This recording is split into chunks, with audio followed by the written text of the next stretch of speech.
America के नवनिर्वाचित राष्ट्रपति डोनाल्ड ट्रंप कनाडा के पीछे पड़ गए हैं। ट्रंप कनाडा को आर्थिक ताकत के बल पर अमेरिका का हिस्सा बनाने की इच्छा व्यक्त कर चुके हैं। ट्रंप ने हाल ही में कनाडा को लेकर एक बयान दिया जिसमें उन्होंने कहा कनाडा को अमेरिका का 51वां राज्य बनाया जाना चाहिए।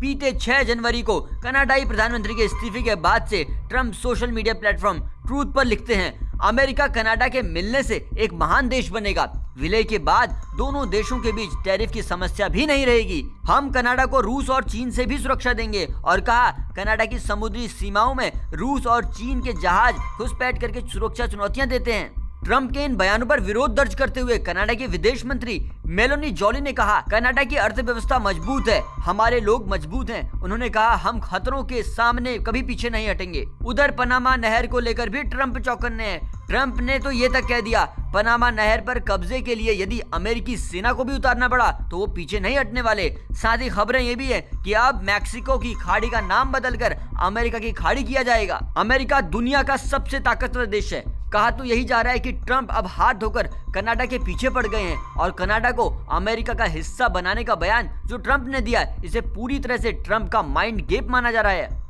ट्रंप फिलहाल कनाडा पर फायर हैं। इसकी 2 वजह मेन है, हम आपको बता देते हैं। पहली, कनाडा की सीमा से अवैध घुसपैठ का होना। दूसरी, ड्रग तस्करी का होना। रिपोर्ट्स के आंकड़े बताते हैं कनाडा से हर साल अमेरिका में 1 लाख से ज्यादा घुसपैठिए आते हैं। ट्रंप ने चुनाव प्रचार के दौरान अवैध प्रवासियों के मुद्दे पर ही चुनाव लड़ा।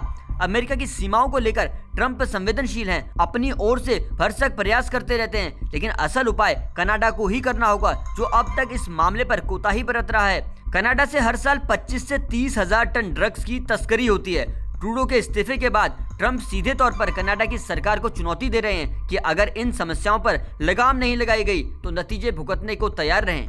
ट्रंप ने कनाडा को 51वें राज्य के रूप में अमेरिका में विलय करने की बात करते हुए ये कहा गल्फ ऑफ मैक्सिको का नाम बदलकर गल्फ ऑफ अमेरिका करेंगे। ट्रंप कहते हैं कनाडा को अमेरिका का भाग बनाने के लिए वो आर्थिक बल का प्रयोग भी करने वाले हैं।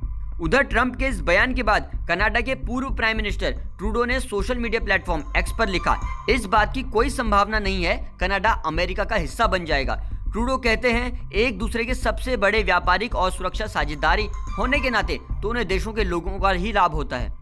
अब आगे ये समझते हैं कि आखिर कनाडा के प्रधानमंत्री को अपने पद से इस्तीफा देना क्यों पड़ा था। इसकी कुछ वजह हैं। ट्रूडो की पार्टी के सांसद उनसे ही खफा रहते थे। ट्रूडो पर कई महीनों से पद छोड़ने का दबाव था। विदेश से लगातार उन पर दबाव बढ़ रहा था। भारत से ट्रूडो के खराब संबंध भी एक वजह है। अमेरिका में ट्रंप की जीत से ट्रूडो पर फिर से दबाव बना। ट्रंप के करीबी और बिजनेसमैन एलन मस्क का वो बयान जिसमें वो कह चुके थे ट्रूडो बहुत दिन तक सत्ता में नहीं रहेंगे। भारत के खिलाफ एजेंडा चलाने के आरोप उन पर लगते रहे।